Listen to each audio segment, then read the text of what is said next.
Welcome to, wait a minute. What day is it? Oh, It's Tuesday. whoa, Yes, hey, welcome whoa, to Rem and Sam. Yes, we're I back. am here crashing the party just for a bit. I will be gone Friday, and who knows, maybe a potential guest next Friday. But Uh-oh. unfortunately, we do not have one this week. We do not, did not make it. But that doesn't mean, I guess I'm technically a guest. It's normally your pod, Rem. I don't know. I'm True. just coming in hijacking it. Do we let the people know we were supposed to have a third person and it's not happening? We're down to two people, but I mean, the worst case scenario is this guy fake Salmon to join me for a Tuesday show. So we're good to go. Welcome in. I didn't know what No, it would I be. I didn't appreciate know if it. it would, because there's a couple of events where I was like, do you want to jump on? Is this like emergency pod level thing? Mikael Bridges got traded. There was a couple other things, but Yeah, turned that was out it close. turned out we needed to book a fake guest to get you in. There you go. You got me. You got I me. got him. I'm stuck. Um, but no, of course we had a couple of things to go over, crazy stuff that happened today. Starting off with, I guess, we got to start with the most recent thing, most interesting thing, I guess. I'm mixing up my own rundown here. Kamala Harris has her first rally in Atlanta, Mm. and I don't know, like it was kind of crazy. I mean, they had, of course, the same old, politicians talk, but they had Meg the Stallion, talking Oh, about hotties for Harris. I don't know. There may be a video of her twerking on stage. And whoa. then Where's the? Quavo, Can you drop it in the chat? Quavo talking about her stating that he supports her and says that she's always standing on business. So, I don't know. I was talking with Naya, girlfriend, and it's just like kind of feels like, we're getting all the Avengers of color, coming out for her. We have Obama supporting her. We Yeah. got Beyonce letting her play her music. We got, we're trying to figure out, who's left on the list.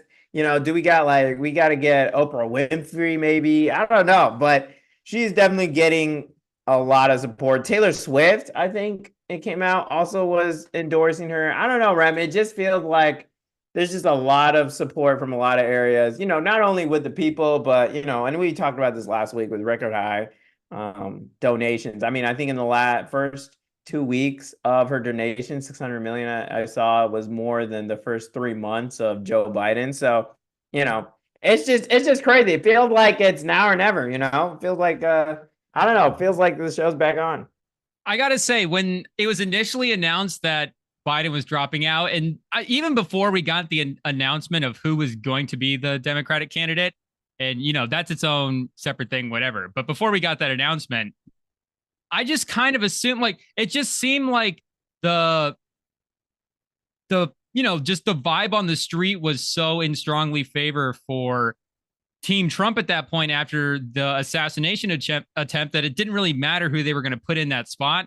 It was just going to be a bad spot. And I didn't know if they were going to be able, like, what kind of momentum they were going to be able to build. But I got to say, like, and, some of the celebrity stuff and the money, like, we get that maybe they're going to lean that way anyways. But again, I think the vibe on the street is a little more positive than I thought it was going to be. And again, not just like, hey, we're accepting of having this person in the race, but is this actually a person that can be voted for president? And again, there is a whole conversation about how she got the position, but she's in the position, and it does seem like the people are rallying around her a little bit. It does seem like there are positive vibes on the streets about her as a candidate. No, it is, and it is interesting how much the narrative has turned into a lot of joy and like a lot of Mm-hmm. exuberance. I was listening to a podcast, shout out Higher Learning. It's off season, so there's Yeah, not shout much to out. listen to. And it was Van, call in. talking about and it was talking about with Derek Thompson, it was talking about how on average when you look at stats um for the when you look at stats for conservatives versus liberals, that conservatives tend to be happier. They tend to be happier on average. Religion may be tied to it. There's a whole lot of things, but on average, and when you look at like some of the campaigns that we've seen, from Trump and stuff, it is a lot of like stuff in action. Like we're gonna do this, we're gonna do this, and it has seemed in past, especially with other people in charge from Biden and stuff of we got to stop this. We got to prevent this from happening. We got to bring back stuff. And so to turn their focus from, kind of a passive action to it feels more of an active energy, like let's go out on the offensive instead of playing defensive here. It definitely feels like something has switched. The energy has flipped. It's kind of why, at least Kamala Harris has been saying that Trump is dodging her in debates. So who knows? Just to clarify, Taylor Swift endorsed Joe Biden and Kamala Harris, not just Harris as her own as a ticket. So I just wanted to make sure we got that right.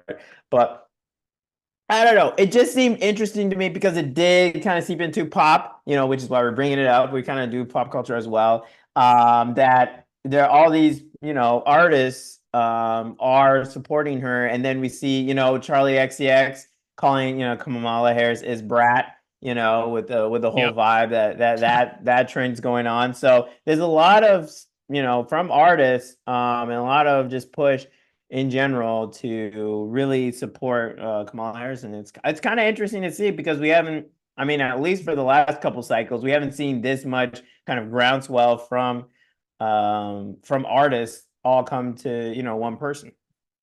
Maybe I'm forgetting something. This video of Megan Thee Stallion at Kamala Harris's rally now found it. It now has 146 likes. Jeez. Megan Thee Stallion. Do I follow her on Instagram? Jeez. Oh my gosh. Anyway. She has my vote. Something else I want to touch on. Team USA basketball handling business this past week against Serbia and Jokic. Yeah. KD.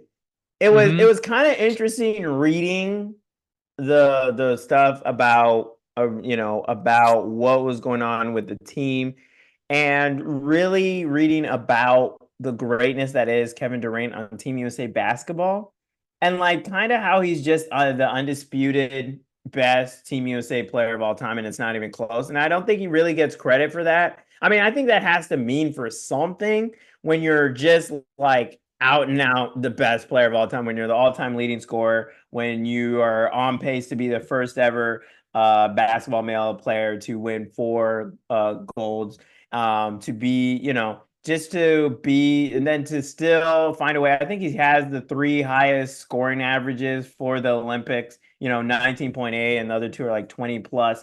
So to come off the bench and to be willing to, fit into the system and to do whatever Steve Kerr needs from him and to come out and ball out is, I mean, this has to be some of the best, in terms of improving his resume, after the whole cupcake hate. Like, he's getting a lot of positive media that he deserves. And I don't know, Rem, before this Olympics, did you know, I guess, that Kevin Durant was such a U.S. basketball legend? Because I definitely wasn't aware. I knew he was all time. I think we talked about it in the past.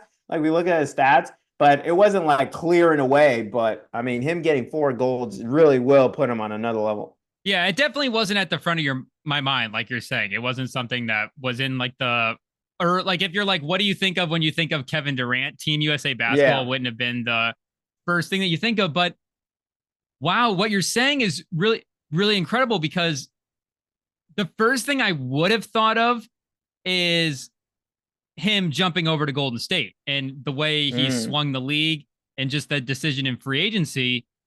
But I don't know if it's just being in the moment and the Olympics and, just being in it right now. But is he shifting it to the point where when you think of Kevin Durant, the first thing you think of is going to be that Team USA thing? Is that going to be the headlining part of his career? Because again, the Golden State thing was definitely like a defining moment, obviously, but those titles for Durant specifically may not necessarily have as much weight as other NBA titles do. But, you know, he's been on a lot of gold medal teams. And don't forget last Olympic cycle as well, too. We talked about how, you know, what the roster of that team looked like. I mean, they had JaVale McGee on the 2020 team in Tokyo. Durant was crazy. Almost as important to that team as maybe any guy in any like other Team USA team in the past at any point. So I think that legacy flip is kind of crazy. No, it is crazy. But it is interesting that you can have that, like, what is it, duality, I guess is the word. But we're a philosophical pod. You can have both the, you know, recognizing that Kevin Durant is the greatest player to play Team USA basketball, but also to recognize that LeBron James is just a different animal. He's just a different level of player. Yeah, and it's the to really see him legacy, on that stage, the amount. crazy. It's like the totality of what it's like the LeBron thing for the NBA, where it's the totality of Durant's thing. Where how many Olympics has LeBron been in? Is this going to be his third? Yeah, it's going to be his third. He was in 2012, 2008, and then this one. And they only got bronze in what? 2008, yeah. Was he on the 04 team as well? I don't think so. Can we get IT on the 04 Olympic team? No, I guess. I feel like LeBron might have a gold medal in there as well too. But I mean, he was on that one. Yeah, which ones? Then he was on. So he was 04. Did he miss 08 because of the draft or something? So this will be Durant's record will be the gold medal thing. Is it because LeBron has the bronze is why he's not able to go for the record? But that's exactly maybe he has. Point. So it's 04, 08, and 12, I guess then. Yeah. Yeah, true. Yeah, then he wouldn't have gone 2 golds and 1 bronze. Yeah. Well, and also like all-time leading scorer. Like there's some other stats that I don't have in front of me. And like he definitely, you know, it's like almost double. I don't know if it's double, but it's like 200 and if there's a 200 number and a 400 number, it's quite a bit. Yeah, and 3 times. I mean, having the 3 highest scoring averages, you know, of all time, it's kind of crazy. Like that's a different level of dominance. But it is nice because for Durant, it's like it's definitely something that you can put in his resume when you talk about him as one of the best scoring forwards of all time. And you're like looking at the NBA and you're like, okay, well, he played with Curry and like, you know, of course he got his rings there. And then he's always been on super teams and blah, blah, blah, blah. But to be like, hey, like for, you know, when you're 10, 20 years from now looking in the history books to, you know, tell the youngins like, shut up, like Kevin Durant was a good player. Like he was a great player and a really, really great player. And it, you know, here is like evidence of, you know, why he was just so good, and just to have something for him to hold on to, because I really don't think he's going to win another ring unless he joins a super team. I don't, as like a top 2, top 3 option. I don't know if he can stay healthy enough, but no, it was just nice to be reminded of the greatness of Kevin Durant. You know, it was interesting seeing the LeBron-Steph dynamic early on in the Olympics, but in that Serbia game, it was LeBron Durant that were the 2 best players. Do you think it's not a long move from Phoenix to LA? Does he even have to sell the house? Interesting. You think Curry heads down there too? Oh, Curry too? I was just thinking maybe just Durant. Yeah, I know, but I'd say, shoot, make it spicier. Bronny James and picks? It's podcast. That's all it takes. Well, I mean, you get the son of the greatest player. Yeah, I guess. That's funny. Something else quick. Giannis might get eliminated. Have you been looking at your players in your draft? I've been liking Santi Aldama. I did initially, and I stopped. Good. Yeah. SGA, I don't know. SGA's been doing okay. He's been doing. He what's brought down Greece. He was the main, you know, guy. But Santi Aldama against, was that Serbia? Santi Aldama is the best player in the Olympics.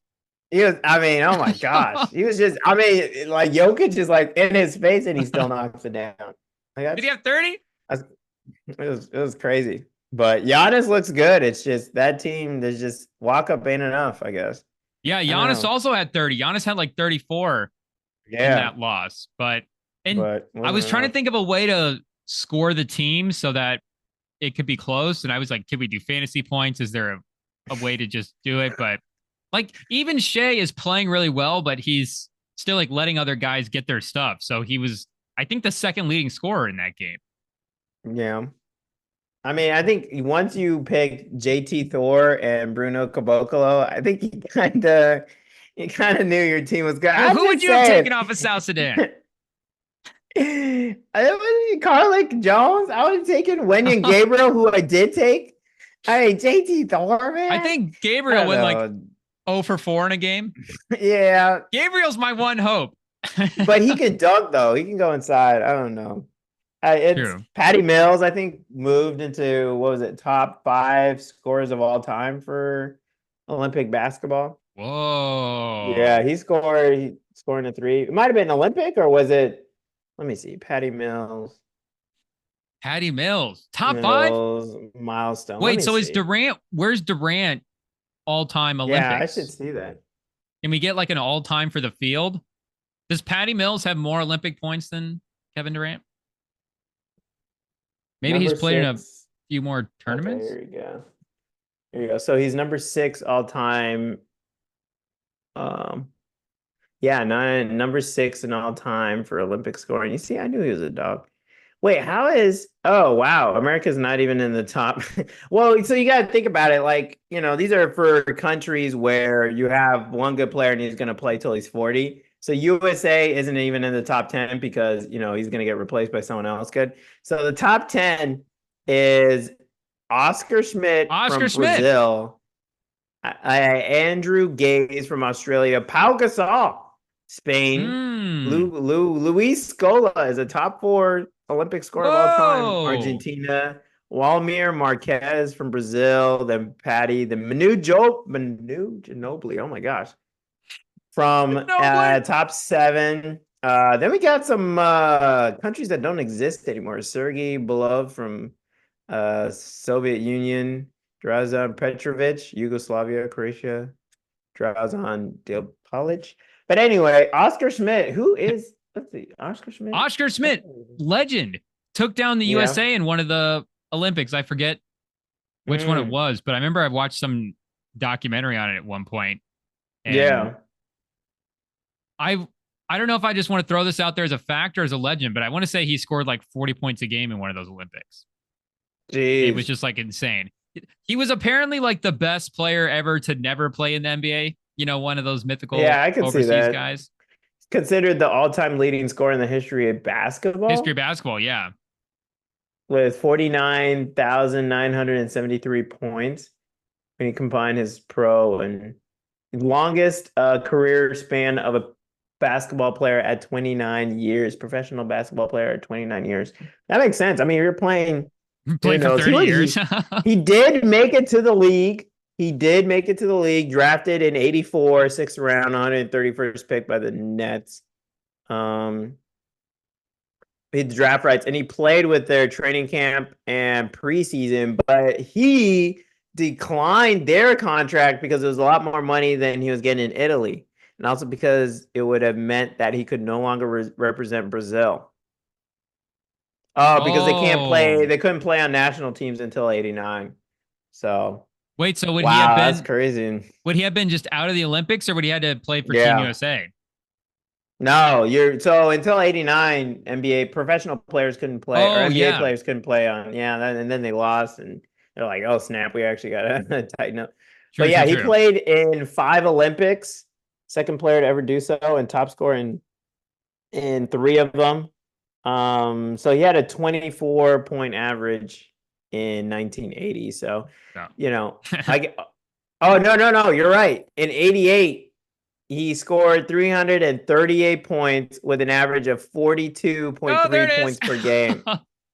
Oscar Schmidt, ladies and gentlemen. Jeez Louise. He's also the all-time leading scorer in FIBA World Cup, averaging 25 points a game. So, Oscar Schmidt, put some respect on that name. Can we get an He Oscar just Schmidt last dance? He's so good. He decided he didn't want to play in the league. Like, not even LeBron or MJ did He that. said not for me. He said, not Wait, for what year me. was that? That was 84. So he would 84? have, yeah. I guess, yeah, the Wow. league wasn't paying as much as Italy, and then Oh, wouldn't have been able to play on Brazil. So, yeah, that might have been a documentary about the 84 draft class that I was watching at yeah, that point. Because, yeah, I mean, you get MJ, Hakeem, and then Oscar Schmidt, just a yeah, legendary class. The two yeah, greatest players of all time, and MJ is the second one in the 84 class. That's crazy. yeah. That's hilarious. Um, but yeah, no, the draft, Santi Alderman's going crazy. UFA playoffs. There were some crazy games this weekend. I don't know if you got a chance to look at highlights from him.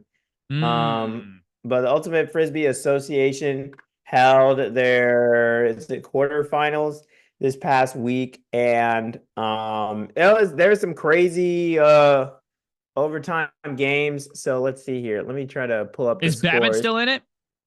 Babbitt is in it. I don't know if you saw. I got to pull it up actually. So the three-time champions who were undefeated for like over 2 years, maybe like 2 years, lost earlier this season to Atlanta. Had a rough season this past year. They had like 4 losses, barely squeaked into the playoffs, like got the third place out of the 3 spots in their division um to get into the playoffs. And so they had to travel up to Boston to take on their former teammate and league MVP, Jeff Babbitt. And they, were tweaking. They gave up a lot of breaks. It was back and forth. And it came down to a couple seconds at the end of the game. Here we go. We'll pull it up. And mind you, I think they started with the disc and they gave up a turnover, and then Jeff Babbitt happened. This is the Oscar Schmidt of the UFA. Oh, wait. Here we go. Oh, This wrong is one. the broadcast. Williams with 3. Scuba to the corner. Oh, this is Jack Williams. Whoa! that was an earlier That was highlight. Jack Williams. Shout out Jack Williams. Shout out Jack Williams. Oh, here it is. Come on. They posted it like 10 times. Jeez. Just give It's me okay, the we right can just play. Marked by Okay, here we go. Watch Frisbee highlights. Mind you, so they're 5 break seconds. champs. Tanner So, Johnson go see, floats couple into the seconds end left. zone. Tuck It's it a up. battle at the buzzer, he caught and it you better believe to it. Jeff win the Babbitt game. leads for the moment. He's Jeff got it Babbitt. with 4 seconds to go. That's So why for he's the people, MVP. that's why he's the MVP. Couple seconds left, sent his former team packing. Mind you, it was a break chance. So New York started with the disc. They were supposed to score. They had the chance to score. They gave up the turnover. A couple seconds left. So here they are giving up the turnover. Or is that Williams? Yeah, Williams has the disc. And I guess they try to chuck it deep, and it was to no one. I don't even know when. I didn't realize So this was Jack Williams versus Jeff Babbitt. Yeah, so he dives in. Mind you, Jack Babbitt is like way outside the play. Like he's not in the middle of those guys trying to get that disc, and he jumps in and gets it. Like he's all the way over here, and he cuts through the crowd and just takes it. So, yes, that is some MVP stuff. That Jeff is Babbitt. Yep, Carrying his team to the victory. Does he have a nickname? Yeah, literally. I'm not sure. Maybe we need to get him one. Slide in the DMs if you have a Jeff Babbitt nickname. Yeah. For his fans, we're big Jeff Babbitt fans. We could be Jeff Baggett's. Jeff Baggett's? I don't know. Also, shout out to Oakland Spiders. They did lose to the Cascades. They did go on the road up to Seattle. So the hometown team is knocked out. And then the Flyers beat the Austin Soul pretty handily. People say they get a lot of wins because they are in an easy division. So yeah, you're playing tough. the Soul. But the Radicals who beat your team, the Indy Alley Cats, to win, beat Chicago in overtime. Mind you, this game was back and forth. If you want to watch highlights of a really good game, go to their YouTube channel, check it out. Chicago was up by like 2 or 3, and then Madison, like they were playing a zone, they were messing with Madison, like they were really screwing with them.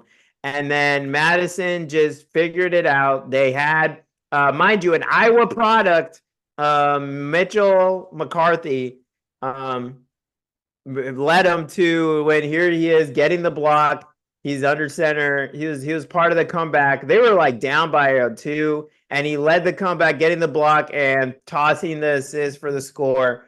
They get another break to take it into overtime, and then I think they just kept going back and forth in overtime. Mind you, this game was chippy too, and I think it was just a little scuba. And then here they have to go to sudden death. Next score wins, under center, and they get the easy flick to the open side for the win. So Madison Radicals are still in it. They fight back down 2, and shout out Mitchell McCarthy. He's from Des Moines area, so Iowa State product.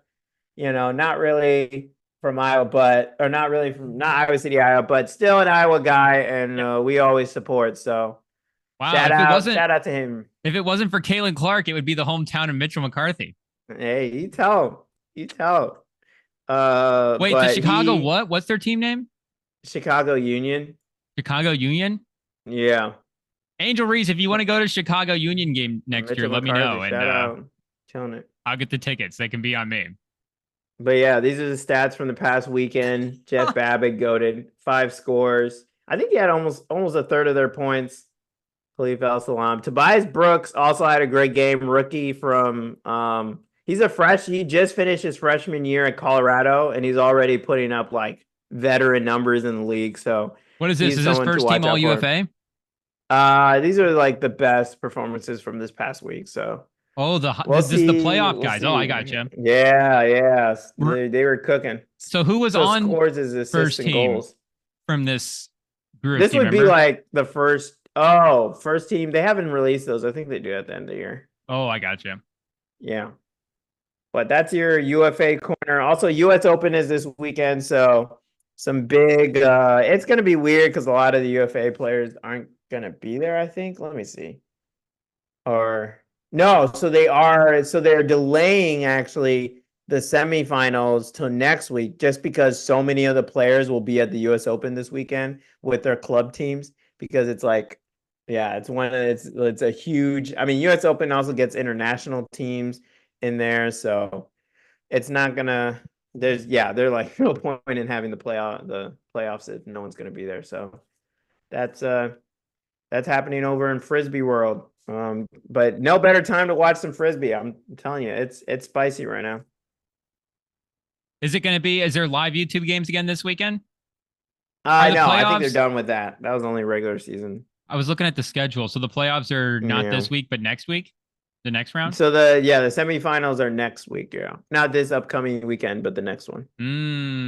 Oh, that's right. Because we were previewing a little bit before this. I forgot.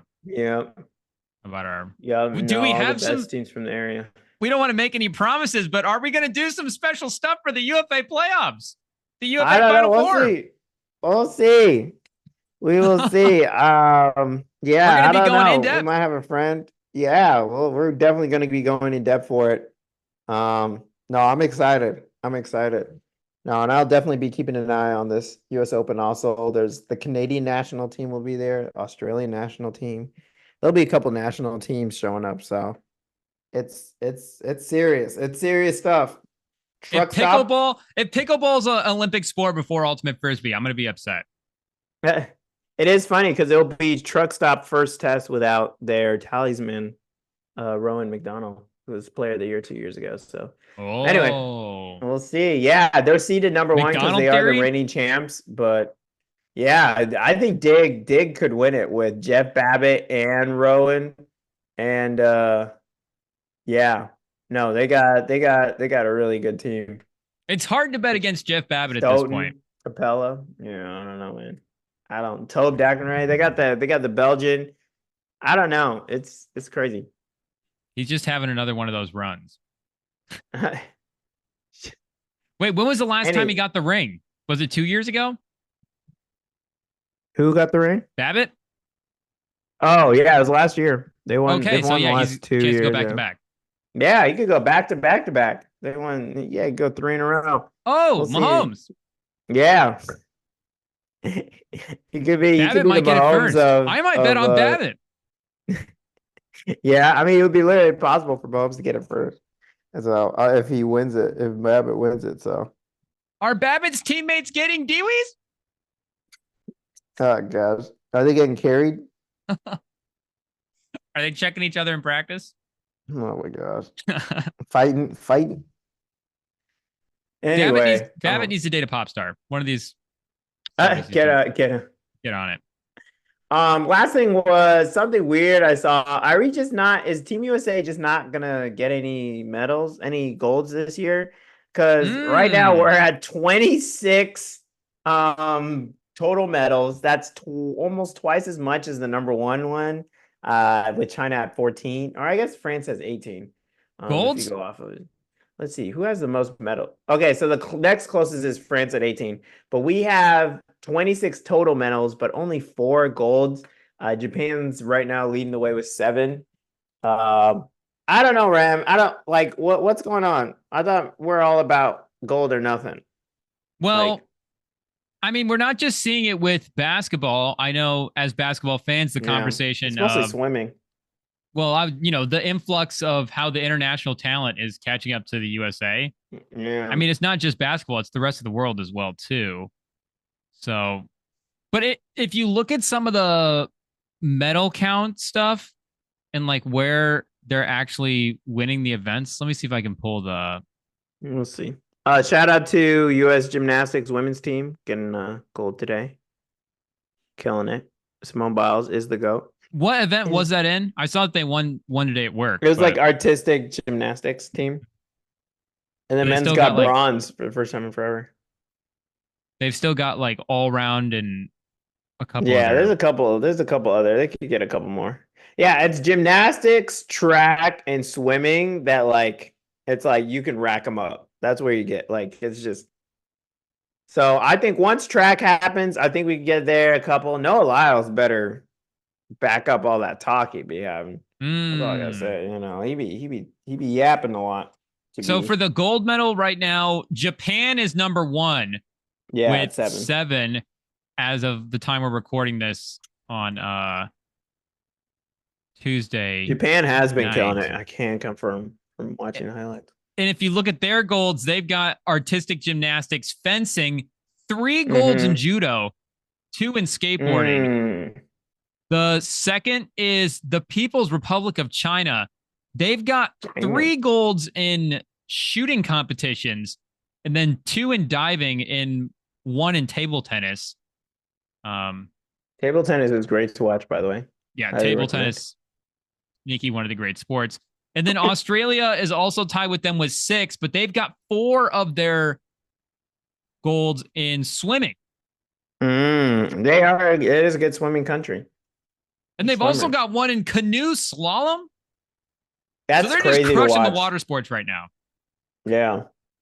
But you can see these countries are like stacked. A lot of the golds are pretty much stacked in like one of the sport. Yeah. Whereas America's got a gold in artistic gymnastics, fencing, and I guess 2 in swimming. I guess we don't have a lot of golds. Come on, guys. Get it together. Is that what happens when you only pay $30K for a gold medal? They're like, what does it matter? You're just gonna, as long as I medal. And Beat's like, wait, I should have chose Team France. Does the team have to divide that 30K or is it 30K a piece? Because each guy gets a gold medal, right? That is interesting. Does Team USA, does the gymnastics team have to split the funds? It'd be crazy. I would hope not. Yeah. How much do you think a gold medal should be worth? I saw that floating around. That's a good question. I don't think it should be 7,500. 750K. 750,000. Yeah. Is that what the PRC gives out for a gold? Yeah, I mean, I think 250. I think that might be a little much, but I mean, I think 100K is good. Like if you're telling me 100 bands. But if you think about it, the Olympics are also every 4 years as well too. So if you have to divide those winnings by like every the event being more significant for being once every 4 years, I don't know, 200K is like 50K every year. Yeah. Do 200K for a gold. I don't. Yeah, we'll see. It's Budget smart. 250. I don't know. I mean, can we even afford that? We're gonna be in more debt. Shut up. Well, we can just debt. use where did they get the money, the 1.5 to clean up the river that they're not using? The 1.5 billion. Billy. The river that's still closed. Yeah, that was another thing I was gonna bring up. They've delayed is a third day in a row, I believe. I think either 2 or 3 days in a row, they keep delaying the scene. So they didn't allow people to be in there they call it familiarization. So they get used to it. So there's 2 days of that they didn't have. And then now today they postponed the actual event, the actual triathlon to be like right after the women's because it still has too much E. coli and other bacteria because it's been raining. It was raining during the opening ceremony. It's been raining. So, and for anyone at home who doesn't know, the pipes for the drainage and the sewage are together. So if it rains too much, the overflow goes into the river, even with a huge basin that they constructed that took millions of dollars for. And we all know the opening ceremony is cursed, so it's getting rained on. Make no mistake. But France just got like a free water filtration system from the Olympic Committee.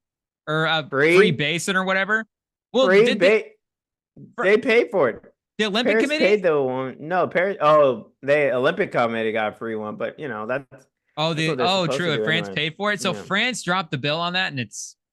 Yeah, Paris did for nothing. Jeez, that's crazy. A city paid for that, like 1.5 billion up in smoke, and wow, that's worse than paying for a stadium. Honestly, at least the stadium's still there. Like. Not building a pool is just the funniest thing in the world. And they're not even doing the swimming events there. It doesn't even matter. Just move the triathlon to Tahiti. Put it with the surfers. It's just crazy. There was the triathlete who was on a 4 a.m. run when they announced the delay, and they're like, all right, we're just going to go back to bed. This is an actual quote. They just went back. I've been training for 4 years, and they're telling me I can't do it. I'm going back to bed. That's it. I mean, it's the poop water. I mean, the Paris mayor was in there, but you know, I don't know how she was. Someone got to check on her because. Yeah, can we test the mayor? Is the mayor okay? Was that a body double? I think it was a body double. It's crazy because the women's race is going to be at 8, and then the men's is going to be at 10:45, which means it's going to be really hot by the time it ends. Is what they're saying. So. E. coli is going to be baking in the river. It sounds like they kind of have to do another venue, which is crazy. There's no reason to even cut it close with the Olympics. Why are we cutting it close? Just use the pool. You should have built a pool. I'm just imagining one person gets sick. Just one. That's all they need. One person. Now they look stupid. Imagine paying 1.5 billion to look stupid. 1.5 billion is a crazy amount. That's a great. You are correct. That's a crazy. That's the only thing we've said so far that's correct. Is 1.5 billion is a lot of money. Oh gosh, that's too much money to just throw away for the Olympic Committee. They're just like, I guess it's the city of France, like you said, but yeah, the city of Paris. Yeah, the poor school in Tahiti can't get no money. Yeah, exactly. Anyway, lastly, shout out Pure Vita. Got my order fixed, even though, you know, it may not be all the correct items, but well, you know, we'll take what we can get. But I'll let Rem finish up the rest of the pod. I gotta go. I gotta bounce. Take what you can get. But yeah, I gotta go. I gotta bounce. But yeah, we'll be back better than ever not this Friday, but next Friday I'll be back. So you can see. Okay, ladies and gentlemen, the fake guest trick worked. Sam finally showed up for a Tuesday episode. It was Sam actually did it to himself. Pause. He booked the guy, and then the guy ended up not showing up. But maybe there was signs from the beginning. There was apparently, he said he was an AAU coach, and there was also some like pyramid scheme pitch to Sam. At some point, I don't know. I don't want to fracture relationship between a buddy, but there was, like we said, he said he was an AAU coach. We were going to talk about like, the future of basketball and some of the current like state of America versus the world thing. And that has been something I have been thinking about a lot during this Olympics, because I don't know if I was necessarily prepared for Team USA to be this dominant as it was. And, there are some sneaky things where you look at the game that they just played against Serbia, and when Jokic is on the floor, the game was actually, I believe, tied. And then obviously USA dominated Serbia when Jokic was on the bench. So, there might be some weird stuff where, hey, against the, you get another actual superstar out there, maybe even, if you just throw Murray on Team Serbia and it's just Jokic and Murray versus Team USA, is that, a whole lot different? What do the bench minutes look like with Murray? Just, who knows actually how close it is. But regardless, like, Team USA has still been the depth of Team USA, like we pointed out with Sam, has been the thing that's been carrying them, as much as the LeBron and the Durant performances as well too. But I guess technically Durant was playing off the bench in this last game. So that performance definitely counts as, if we're saying the quote unquote depth of the team. But, definitely during the course of the season, there was a narrative of an international takeover. And that is, there is a little bit of truth to that, obviously, where you look at the first team All-NBA this past year, and 4 of the 5 guys are international players, with Giannis, Luka, Shea, Jokic, and then Tatum being the one Team USA guy. But literally the rest of the All-NBA teams outside of Sabonis is also USA guys. So for the total 15 All-NBA players, only 5, you only got, a third of them are still international players at this point.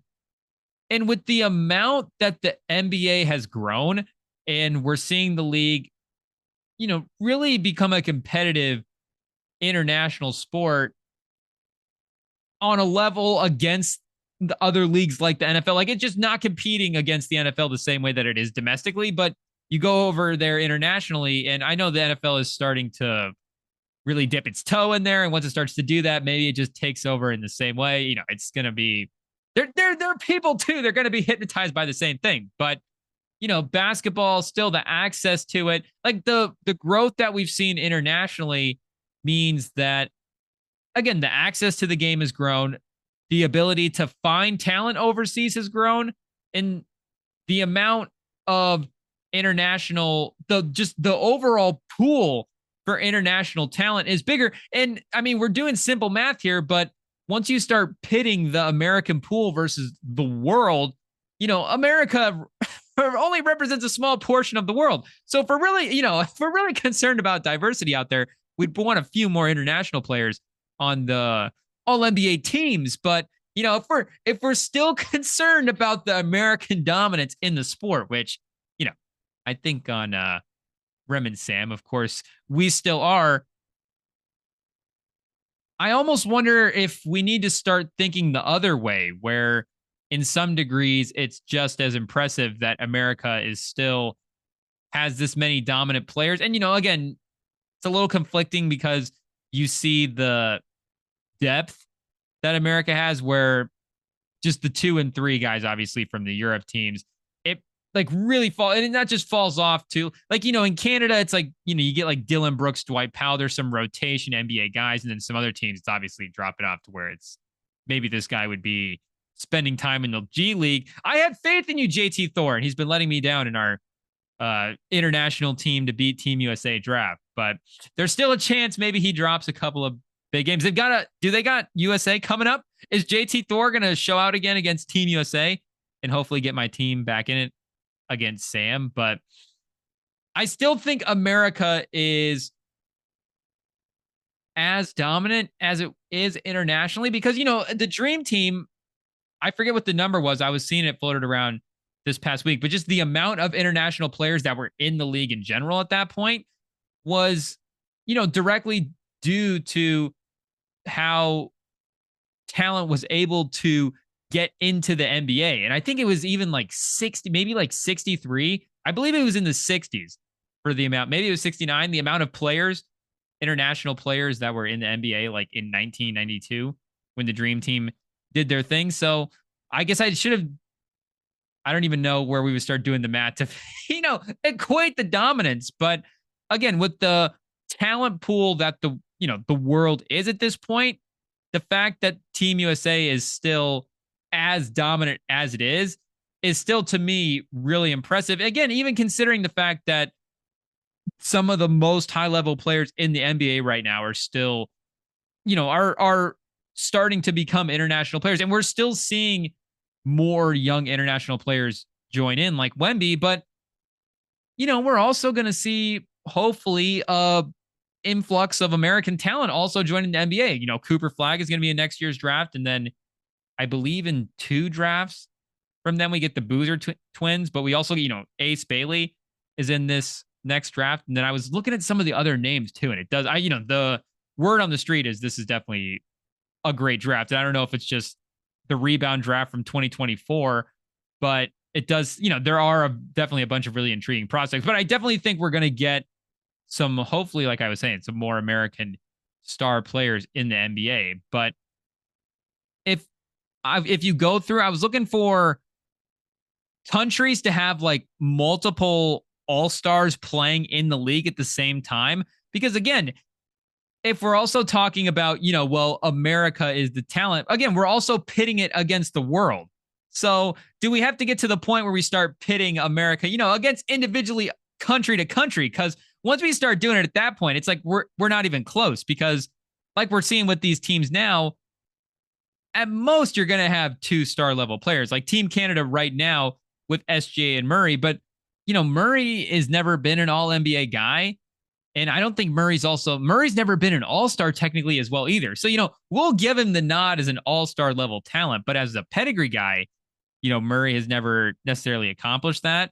And like we're saying, Team France, like Wemby is just now the second guy, and he just had his rookie season second, and he still technically not even an all-star yet, but we'll give him the nod as well too, is now the second all-star level talent for France. But like when Tony Parker was playing in the league, I was going back and looking at it. Like, you get like a solid role guy in there, like even in, modern day, like Batum, and I guess Parker's modern day as well too, but like Batum and Fournier. But we're talking about like, the talent that's actually shaping the league. Shout out to Nicholas Batum. He's definitely had some good moments, but having actually like the second all-star level player, like Tony Parker didn't have that French sidekick playing with him at the same time. So, Gobert is also in the league right now, defensive player of the year, also been an all-star. So now you got Gobert and Wemby for Team France. Also, Cameroon has Embiid and Pascal Siakam, both born in Cameroon. But I mean, there wasn't even, to my knowledge, like talks of a Olympic team. And that could just be, infrastructure as well too. And we know Embiid also had dibs to play on Team France. And I'm not sure where else, if so, Pascal Siakam has eligibilities to play. But, like I'm saying, that country as a whole is just, shout out to producing 2 all NBA level players. But, for pitting Cameroon versus America, it's not like it's close. And then again, going through NBA history, like having 2 all-stars from the same country playing in the league at the same time, you're looking at Australia when like Ben Simmons was all-star level Ben Simmons and Kyrie was also all-star level Kyrie.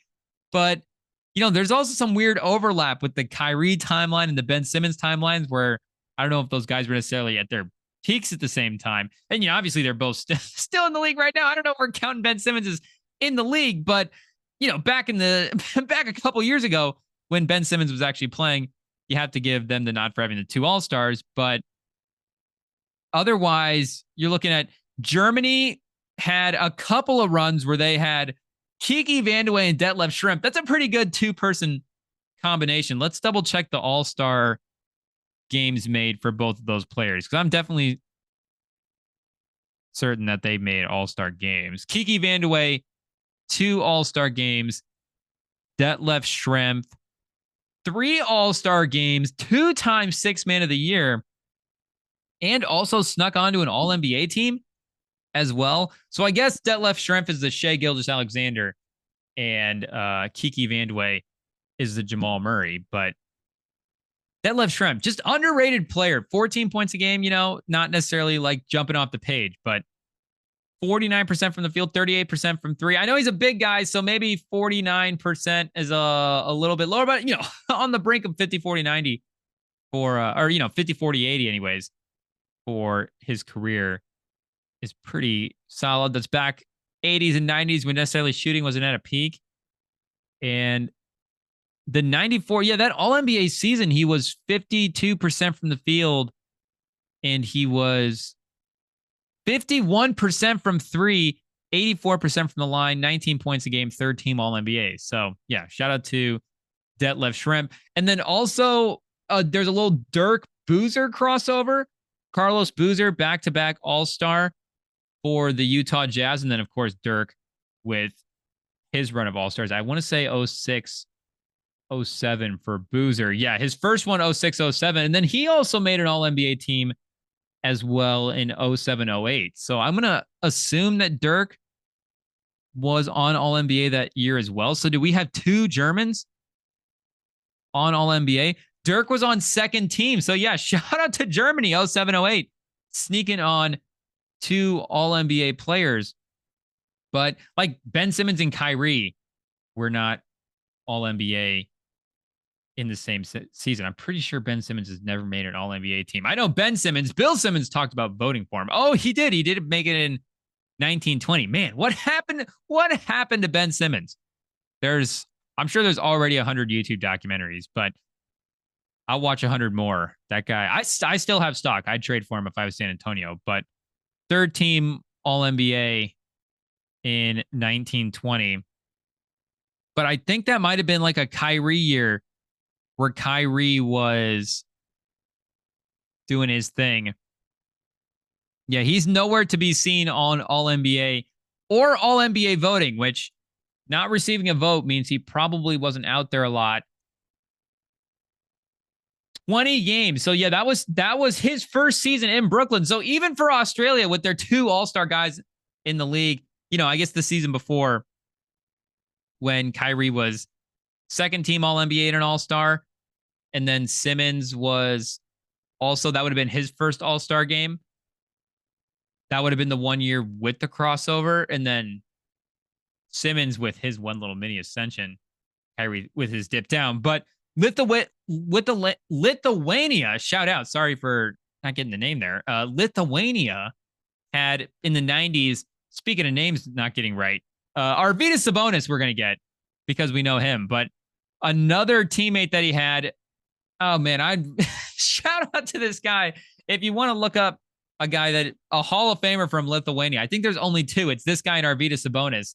And it's like a Sabonis-y situation where, you go through and look at the basketball reference page. Let's see if they have a pronunciation guide on here. Sarunas, I think his first name is Sarunas.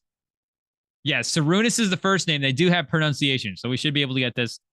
Marshallonis. Sarunas Marshallonis. Okay, so if you guys want to look up Sarunas Marshallonis on Basketball Reference, he's in the Hall of Fame. 1987 draft. Didn't go into the league until 89-90 season, and then missed the 93-94 season with the knee injury. And looking at his career, honestly, that's the thing that kind of tapered him off a little bit, because he was 27 in 91-92, 2nd and 6th man of the year voting at 19 points a game, and the 92-93 was 17 points a game. Oh, and he only played 30 games that year, so must have hurt his knee that year, missed the whole next season, and then wasn't really able to recover the same way in his 30s. But again, still was able to make the Hall of Fame for, I'm sure, an impressive international career him and Sabonis doing, incredible things. Lithuanian legends in their own right. Jokic, we have to give him his props just because he's one of the greatest players of all time. Same with Giannis. But Giannis, nobody on Team Greece is even, I don't know if they're even cracking a roster. Thomas Walkup's their second best player. Jokic, the second best player on Serbia, is probably Bogdanovic at this point, but he's like a sixth man in the league. And then probably the best just two-man combination of guys from one country. And I don't even, this one counts, but it's on a technicality. You get both the Gasol brothers in the league at one time, but again, they're brothers. So it's like one family accounts for this stat for Spain. I guess, Embiid, Siakam, both all NBA guys, but I feel like, is Marc Gasol going to make the Hall of Fame? Did he make enough all NBAs? He might be like a 3 or 4 timer. And we know the big cutoff is 3. Oh, 2-time all NBAs. 2 all NBAs for Marc Gasol. So he might be scratching the surface, but I feel like people really like him. And again, the international thing, he might end up getting the nod. Gobert and Wemby, if Wemby just skyrockets in the next few years, and, I guess there is still technically crossover between him and Gobert's career, no matter what happens with Gobert going forward in the coming years. But, you get a multiple time defensive player of the year, and then who knows what accolades when Wembanyama potentially ranks up. That could potentially be a good combo, two-man combination at the same time. And then I don't know how much stock you guys still have in the Bol Bol JT Thor combo out of South Sudan, but I figured we'd throw it on the list just to give it its due respect. But I mean, that is literally the list of, 2 all-star-ish guys playing in the league at the same time from one individual country. So again, you pit America against the world. It's maybe at this point it's like, okay, yeah, it might be a little tougher for America to compete against the entire world if the world gets to, be divvied up the way in the NBA where it's not country by country. But again, if it is country by country, America still, I mean, come on, we're easily the number 1 basketball country. But I mean, I get it as well too. I guess if there's ever a Team USA versus, Team World where they get all the guys on one all-star game, then maybe we're in trouble. And again, turnovers, you can have a bad, I'm not saying that we're not, we're not void of having an upset in this Olympic tournament. Obviously, if you guys have listened, I have had my concerns. Serbia was one of those teams, and I think with Jokic being on the court, it was like, hey, kind of proved the point a little bit. But again, it was like the depth is too much, and they're just going to pull away when he's not out there. And I know Sam is a little worried about, maybe a little more worried about Team Canada than he is about Team Serbia. But Shea as the best guy. It's definitely a deeper team. RJ Barrett as a third option has been really solid in this Olympic run. But Jokic, just, fair to say, just a little more seasoned at this point as a number 1 guy than SGA. As much as we love SGA, that's not even a criticism. Jokic has won a title. Like, SGA will get there. It's just he hasn't had the time logged yet. So I would just trust Jokic in an upset situation versus Team USA a little bit more, but maybe Team Canada still threat, Australia, who knows? They could still potentially run into a tough opponent. But again, just from a talent standpoint, and we're really seeing it this year. It's like, yeah, America is clearly the number 1 talented team in a way that, again, maybe I should have been prepared for, but I had my guard up, and I'm relieved to see that, again, the basketball talent is still as dominant as it should be. And hopefully that's another gold medal, because like Sam was saying, we need to maybe wait a little bit more. That gold medal count will hopefully continue to go up as some of these events, the longer events continue to play out. And, maybe where we cleaned up in some of the earlier events before and really stack the medal count, maybe it's going to be tighter. But I still think, again, we're still leading in but we're still leading in overall medals at this point. I think there's still some good signs, from Team USA, from the total sport in general. I will say the amount of bronze medals that we've won at this point. It's a little like, oh, not used to seeing Team USA's spot on the podium. But the basketball, the swimming, the track, no Lyles. Sam already covered no Lyles pause, but we'll shut him out again. But from the basketball standpoint, LeBron, Durant, Anthony Edwards, we're in a good spot. Team France, though, I think from a long-term perspective, that's the one team that's like, okay. And, Team Canada, Murray and Shea still, I mean, the make no mistake, I'm not saying that the world is not on Team USA's heels. I'm just saying we're still living in the days of America being the number one basketball country. So let's enjoy it while it lasts. But, eventually before the rest of the world in one of these countries does catch up and take over in Wembanyama. Maybe he doesn't get gold in Paris. Who knows? We'll see how the rest of the tournament plays out. They had some big moments. A miracle 4-point play in this last game, but maybe he's hosting the gold medal in the futures once Koulibaly becomes like a real number 2 option for this team. But I think that pretty much does it.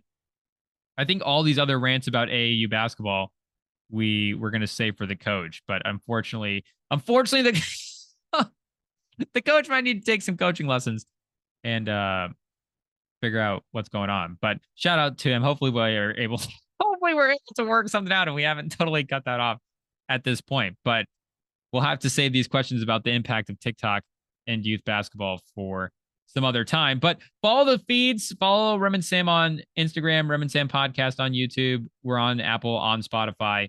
We will be back. I know Sam said he'll be out this weekend, but I think we're going to cook up something special and hopefully have a good, entertaining episode for you guys. And then Tuesday, and then Sam will be back, business as usual. So shout out to our guy for pulling up for the midweek episode. And thank you guys for listening.